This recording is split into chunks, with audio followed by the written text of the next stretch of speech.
छत्तीसगढ़ में अब प्रभारी की भूमिका कांग्रेस में बदल गई है। सचिन पायलट को छत्तीसगढ़ का प्रभारी बनाया गया है और इससे पहले कई अन्य प्रभारी भी छत्तीसगढ़ में काम किए हैं, लेकिन कांग्रेस की एक बड़ी शिकस्त के बाद में अब बड़े बदलाव के रूप में इसे देखा जा रहा है। वहीं पूर्व मुख्यमंत्री भूपेश बघेल की भूमिका को भी यहाँ पर देखा जा रहा है कि पार्टी में अब उनको जो पहले जिस तरीके से उनको तवज्जो मिलता था वो अब तवज्जो नहीं मिल पा रहा है। किस तरीके का समीकरण पूरे कांग्रेस के अंदर में रहेगा छत्तीसगढ़ में और क्या कुछ खास रहेगा, इसके लिए हम वरिष्ठ पत्रकार राम अवतार तिवारी के साथ में मौजूद है, हम उनसे ही समझेंगे।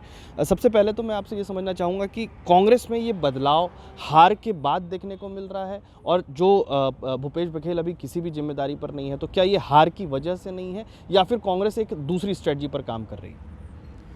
ये लोकसभा चुनाव 3 महीने बाद है। दोनों प्रमुख राजनीतिक दल आगामी लोकसभा चुनाव के दृष्टिगत रखते हुए काम कर रहे हैं। भाजपा और कांग्रेस दोनों के बड़े नेता सत्ता और संगठन में जो एक तरह से बदलाव की कोशिश कर रहे हैं, वही चीज़ें छत्तीसगढ़ में भी दिख रही है, सत्ता में भी, और वही चीज़ें विपक्ष कांग्रेस में भी दिख रही है। कांग्रेस में क्योंकि यहाँ हार हुई, अपेक्षाकृत ऐसी संभावनाएं नहीं लग रही थी कांग्रेस को, मगर बुरी हार हुई है। इस हार के बाद उनकी समीक्षा चल रही है। इस समीक्षा में दिल्ली स्तर पर जो फेरबदल हुए हैं उसमें गुजरात के मुख्यमंत्री, पूर्व मुख्यमंत्री रहे अशोक गहलोत को एक बड़ी जिम्मेदारी दी गई है और वहाँ के उप मुख्यमंत्री हैं पायलट, उसको भी जिम्मेदारी दी गई। महासचिव बनाया गया है। महासचिव बनाने के बाद प्रभार राजेश पायलट को दिया गया है, सचिन पायलट को। सचिन पायलट युवा हैं, सक्रिय हैं और राजनीति के नब्ज को समझते हैं। कांग्रेस के लिए छत्तीसगढ़ एक अच्छा स्टेट है जहाँ पर कांग्रेस की संभावना है। तो नई पीढ़ी को एक तरह से तैयार करने के लिए जो भाजपा कर रही है, शायद उसी भूमिका में अब कांग्रेस भी छत्तीसगढ़ में करती दिख रही है। छत्तीसगढ़ में नेता प्रतिपक्ष के घोषणा के बाद अब एक नया समीकरण तैयार करने की कोशिश की जा रही है। 5 साल भूपेश बघेल जी की चली मुख्यमंत्री रहते हुए सत्ता और संगठन में दोनों में प्रभावकारी रहे। हार के बाद अब विपक्षी नेता, जो 2 प्रमुख नेता माने जाते हैं जो उनके कैंप के विरोधी हैं, वो टी.एस. बाबा, तो टी.एस. बाबा को राष्ट्रीय स्तर के घोषणा पत्र समिति का संयोजक बनाया गया है। दूसरी तरफ चरणदास महंत विधानसभा अध्यक्ष की भूमिका में थे, अब नेता प्रतिपक्ष की भूमिका में है। एक पद और नियुक्ति होना है, वो उपनेता का, विधानसभा में उपनेता का चयन होना है, जिसमें संभावना व्यक्त की जा रही है कि उमेश पटेल नए युवा चेहरे को दिए जा सकते हैं। लेकिन अगर भूपेश बघेल की भूमिका को देखें, हमने देखा कि जिस तरीके से दिल्ली आला कमान में भी तीनों राज्यों में, छत्तीसगढ़, मध्य प्रदेश, राजस्थान में तीनों राज्यों के नेताओं में सबसे ज़्यादा भूपेश बघेल का चेहरा हावी था। उनकी भूमिका सबसे ज़्यादा महत्वपूर्ण देखी जाती थी, उनके निर्णयों को कोई भी जल्दी से नकार नहीं पाता था। तो ऐसी परिस्थिति में अब जब हार कांग्रेस का जो हार की वजह बन रही है, आप समझ पा रहे हैं, मान पा रहे हैं कि क्या इसमें भी भूपेश बघेल की छवि जो है वो थोड़ी सी कम हुई है? पहले जिस तरीके से कद्दावर नेता और राष्ट्रीय नेता की तरफ पर उनकी भूमिका थी। देखिए, ऐसा विश्लेषण करना अभी जल्दबाजी होगी। राजनीति में बहुत सारे कदम जो है वो समय परिस्थिति अनुसार उठाए जाते हैं। भूपेश बघेल को एक आक्रामक नेता के रूप में माना जाता है, जो उनकी कार्यशैली भी आक्रामक है। वो प्रमुख विपक्षी दल के अभी बड़े नेता ही हैं, उसके बावजूद भी। दूसरी तरफ अगर आप देखेंगे, नरेंद्र मोदी और अमित शाह के खिलाफ लगातार कोई नेता अगर बयानबाजी देता रहा उनकी कार्यप्रणाली को लेकर, भाजपा की नीतियों और रीतियों को लेकर, तो उसमें भूपेश बघेल थे। तो भूपेश बघेल का कद जो है वो कितना कम करने की कोशिश की जा रही है, या कम हो गई है, या तत्काल कोई नई जिम्मेदारी नहीं दी गई है। उनको एक राष्ट्रीय स्तर पर गठबंधन के लिए कांग्रेस को करना है, उसके कमेटी में एक मेंबर बनाया गया है। परंतु इसके अलावा भी ये संभावनाएं व्यक्त की जा रही थी, क्योंकि हिंदी पट्टी में पिछड़ा वर्ग के एक बड़े नेता हैं। तो ऐसी स्थिति में भूपेश बघेल को कोई और जिम्मेदारी दिए जाने की चर्चा थी, पर वो जिम्मेदारी मिली नहीं है। तो ऐसा माना जा रहा है कि हाईकमान तमाम मुद्दों पर, क्योंकि छत्तीसगढ़ में हार की समीक्षा कर रही है और अधिक आत्मविश्वास के कारण तो नहीं हारे, कार्यकर्ताओं के और संगठन की नाराज़गी रही है। हालांकि छत्तीसगढ़ में चुनाव परिणाम के बाद प्रभारी रही शैलजा कुमार को भी हटा दी गई है।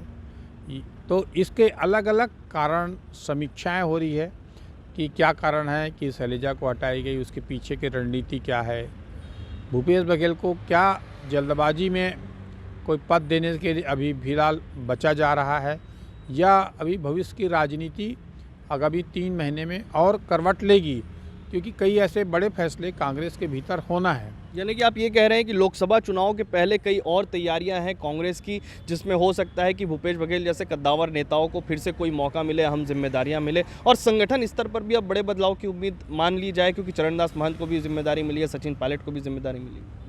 देखिए, संगठन स्तर पर छत्तीसगढ़ से लेकर दिल्ली स्तर तक की उनके बीच एक मंथन चल रहा है, और आज ही नागपुर में कांग्रेस अपनी स्थापना दिवस मना रही है, जिसमें कोई बड़े फैसले होने की उम्मीद की जा रही है। उन फैसलों के बाद, उन निर्णयों के बाद कुछ और पद और जिम्मेदारी अलग अलग स्तर पर देने की तैयारी है। तो कांग्रेस, मैंने कहा ना, कांग्रेस जो लोकसभा चुनाव के हिसाब से, रणनीति के हिसाब से काम कर रही, तो ऐसे में तो उनको हर कार्यकर्ता को जिम्मेदारी देना पड़ेगा। तो एक भूपेश बघेल एक बड़े नेता हैं, आक्रामक शैली के काम करने के हैं, किसान के शुभचिंतक के रूप में माने जाते हैं, और उत्तर प्रदेश, बिहार ऐसे राज्य में अपनी घोषणा पत्र जो जिस तरह से कांग्रेस बनाएगी या जिन मुद्दों पर चुनाव लड़ेगी, तो एक स्टार प्रचारक के रूप में रह सकते हैं।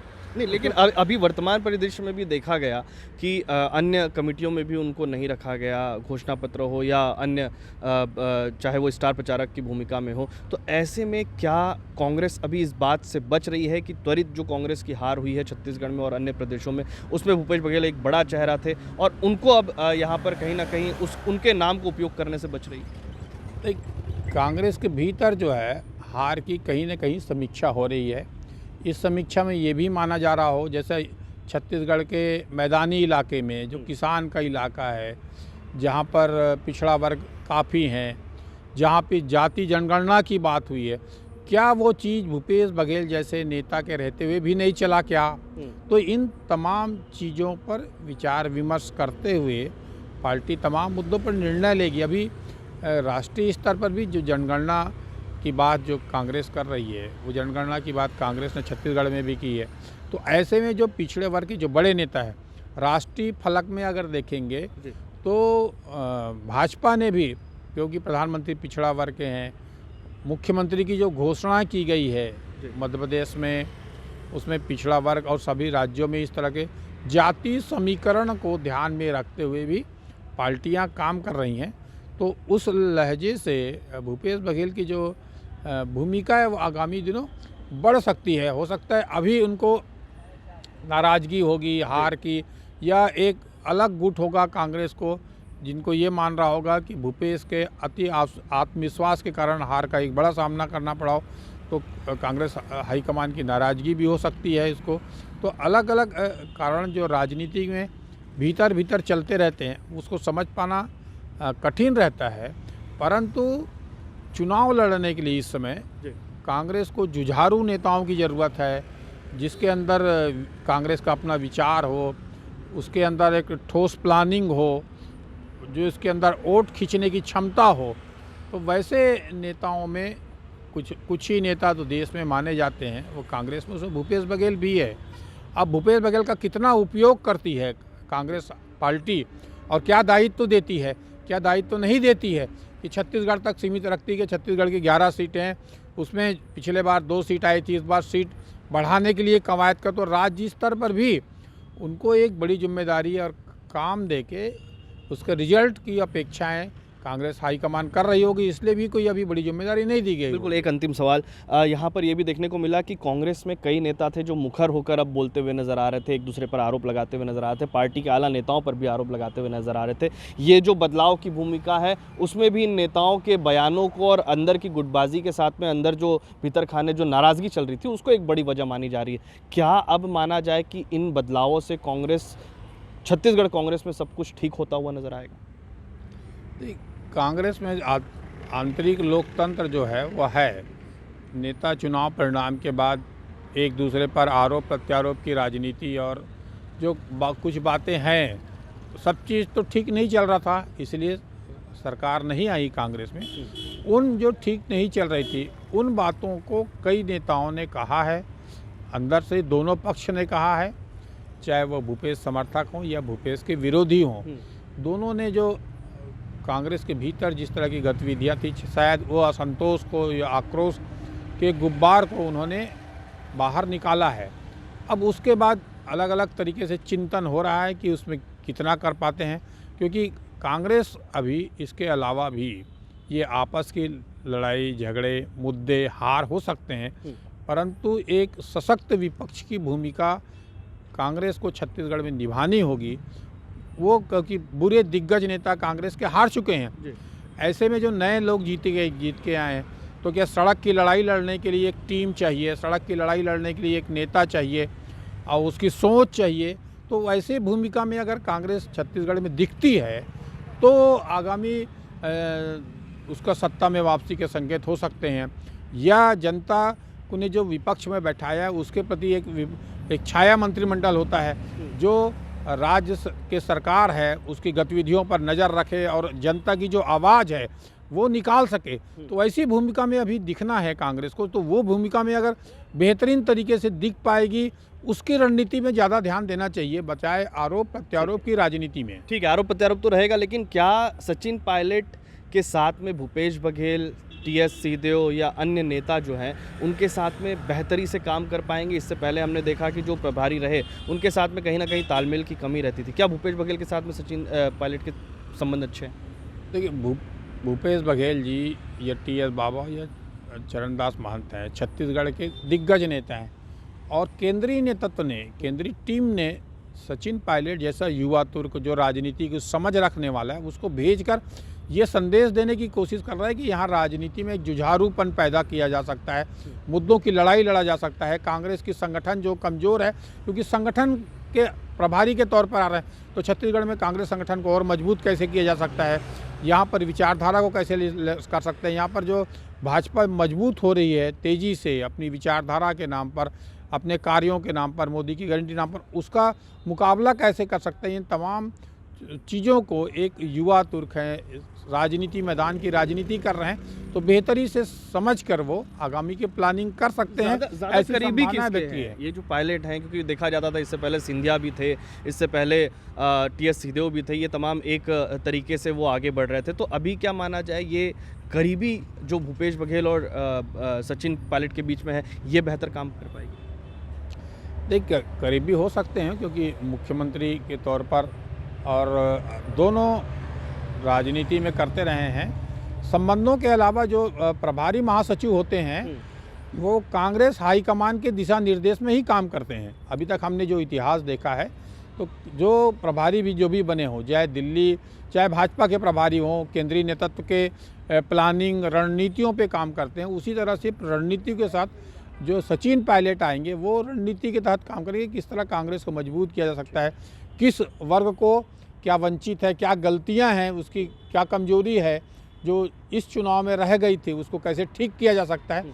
इन तमाम मुद्दों पे आ रहे हैं। तो अब सचिन पायलट को बाकी नेताओं को छत्तीसगढ़ के उस प्लेटफॉर्म में लाके एकजुट करके एक चुनौती के साथ सशक्त विपक्ष की भूमिका निभा पाए, मुद्दों की लड़ाई लड़ पाए, ये चुनौती राजेश पायलट के समय रहेगी। या अभी भी कांग्रेस की राजनीति का मेरा गुट या तेरा गुट या वो पसंद नहीं है या ये पसंद है, उसमें अगर सचिन पायलट उलझ गए तो ये कांग्रेस के लिए भी नुकसान होगा और राजेश पायलट के लिए भी नुकसानदायक होगा। बिल्कुल, लेकिन किस तरीके की भूमिका छत्तीसगढ़ में रहेगी, भूपेश बघेल को किस भूमिका में यहाँ पर रखा जाएगा, ये तो आने वाला वक्त ही बताएगा। फिलहाल सचिन पायलट जिस तरीके से छत्तीसगढ़ में पहुंचे हुए हैं, छत्तीसगढ़ में लगातार अब उनकी पैठ होगी। अब वो तमाम लोगों को भी एकजुट करके फिर से सरकार बनाने में और एक मजबूत विपक्ष बनाने में एक अपनी भूमिका निभाते हुए नजर आएंगे। लेकिन ऐसे में जो तमाम नेता मुखर होकर जिस तरीके से विरोध कर रहे थे, जिन नेताओं ने लगातार अपनी शिकायत की थी, उन नेताओं को जिनको नोटिस दिया गया है, ऐसे में उन तमाम नेताओं का क्या होगा, सचिन पायलट की जिम्मेदारी में इस बार कांग्रेस का छत्तीसगढ़ में क्या होगा। और जिस तरीके से चरणदास महंत ने कहा है कि वो किसी भी तरीके से इस बिखरे हुए कांग्रेस को एकजुट करेंगे और वापस से उस भूमिका में लाएंगे कि वो सरकार बना पाए, ऐसे में सचिन पायलट की भूमिका भी क्या होगी, ये भी आने वाला वक्त ही तय करेगा। छत्तीसगढ़ से TV9 के लिए अमित मिश्रा।